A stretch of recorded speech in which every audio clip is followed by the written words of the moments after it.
Hey there, welcome back guys. In this video we're going to show you how to remove the door in the OSMO 360, similar to that to the Action 5 Pro. Without any further ado, let's get started. Your camera might be on, might be off, it's okay, it doesn't matter. It's this door right here. If you have your screen right there, just make sure you're out of the menu, and then what we're going to do is slide this button like that, slide it open, and then push it back. See, like this. Just keep pushing it until it pops out. See, it'll pop out, but be careful not to accidentally close it. Let me just put this down right there, because if you close it, right, if you, oh no, I can't open it, don't use anything to open it. You just basically reverse the process, right? And it's not attached, but you can just push this button down and then slide from underneath. See that? I locked it.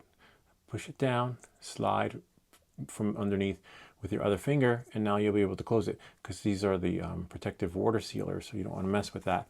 And then knowing that, moving forward, similar to how you took it off at the same angle, see, voila, close, and then keep pushing it back until it pops off, okay?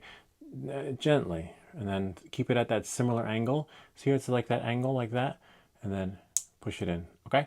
Because if you put it like that, it's not going to go in. It has to be at the same angle that you took it off on. All right, and now we can close it, and voila, as easy as 1, 2, 3.